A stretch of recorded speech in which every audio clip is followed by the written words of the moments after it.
horror movies.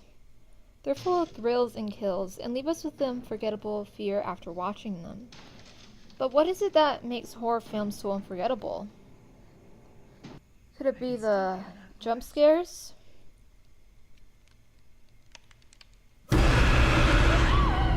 Or the idiotic protagonists? Who's there? I'm calling the police. You should never say who's there. Don't you watch scary movies? Or what about those sickening, bloody scenes? Corn syrup. Same stuff they use for pig's blood in Carrie. Well, the truth is, a horror movie can contain all three of these characteristics and still be forgettable. But what makes a horror story truly memorable is the unsettling atmosphere throughout the plot. It's a huge misconception that in order to be scared, you must witness something terrifying. But what really is the key to terror is the art of anticipation. That does not directly show us a horrific image, but allows us to impatiently wait for an unsettling image we've built on our own fears. This method dates to over 100 years ago by a man named Edgar Allan Poe. He never needed jump scares or weak preppy kids to contribute to the lingering fear in his stories, but he did contribute to other horror cliches used today. Despite his age, Poe remains a master of horror to this day, and I'll tell you why.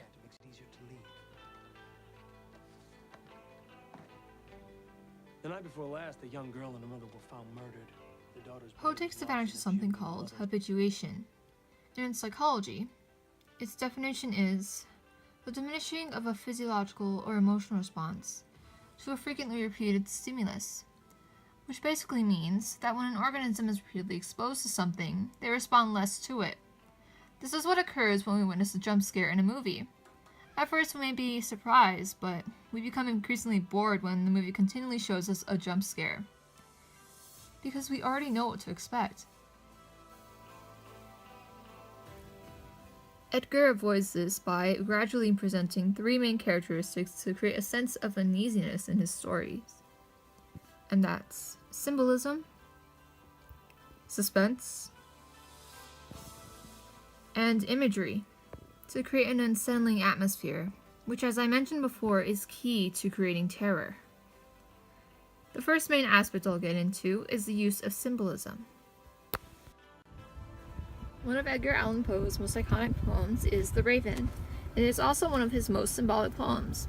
The title itself is one of the most important symbols of the story. If you haven't read or heard of The Raven, you must be living under a rock, because it's expressed often in modern-day media, through Tell me TV, what thy lordly name is on the nice Plutonian shore. Quoth the raven. Eat my shorts. music,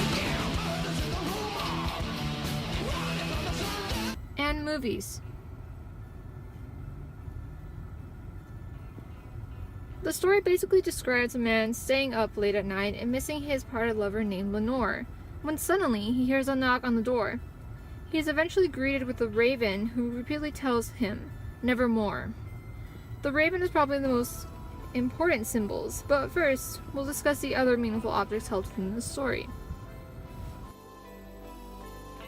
For example, upon the speaker hearing the raven say, "Nevermore," he condemns the animal by saying, "Night's Plutonian shore."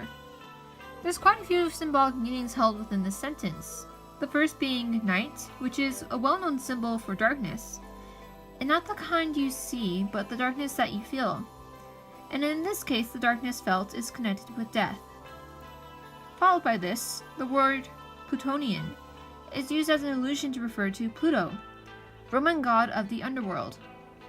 So the meaning the speaker is trying to convey is that the raven is an evil being who must go back and be swept away to the shores of the underworld. Poe has the speaker convey their thoughts symbolically as a way to not only add mysteriousness and capture the reader's attention, but as a way to express the madness occurring within the main character's mind, without fully letting you in on his thoughts.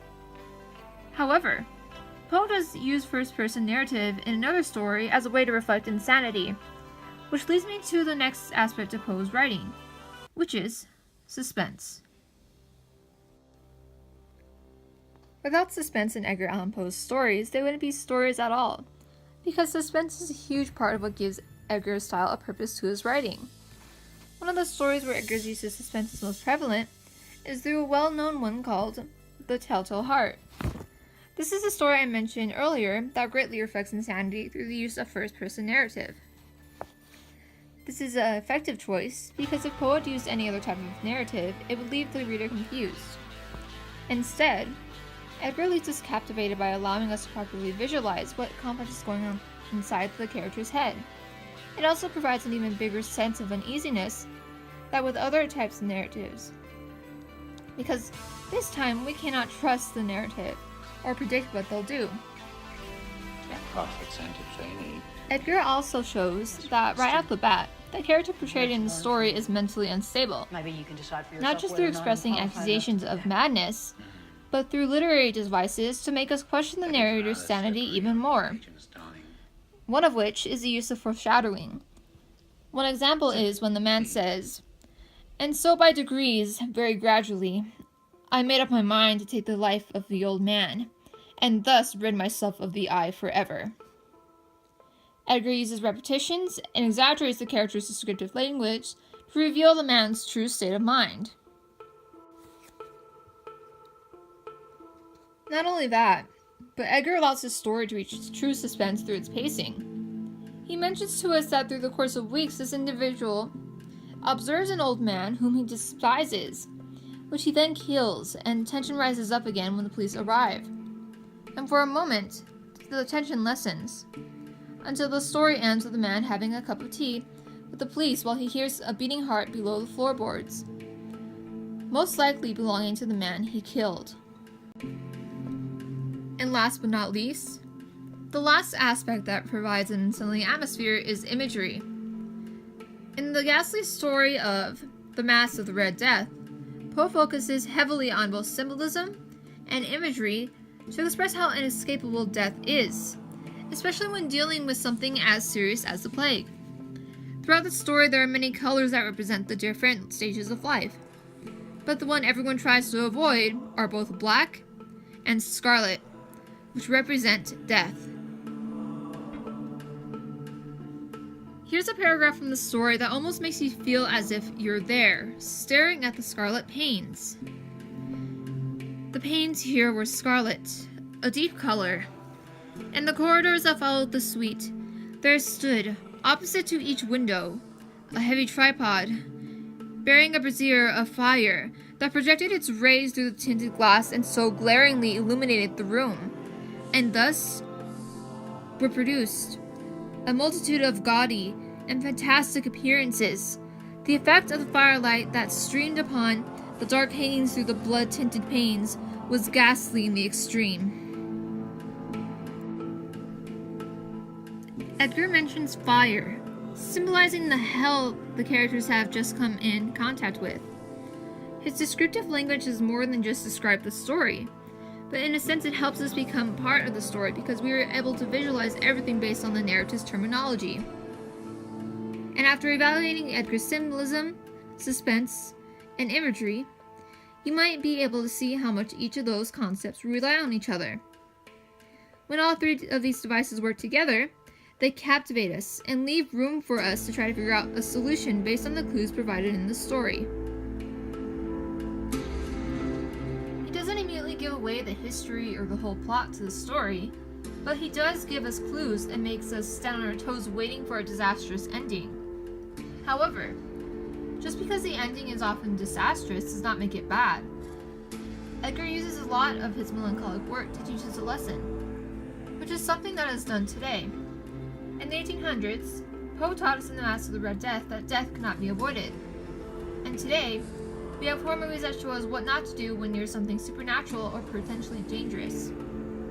Horror movies today also maintain a dark atmosphere with symbolism, and if you enjoy scary films, you'll realize some of the best ones include built-up tension and a captivating atmosphere as portrayed in Edgar Allan Poe's stories. And whether he is liked or not, he will remain as a master in the horror and gothic genre. He is a piece of history mimicked every day. And though his works are made to avoid reality, many of his stories give us an underlying message that over anything, reality is the most terrifying obstacle of all. His lessons will be remembered forevermore, as will his iconic statement, nevermore.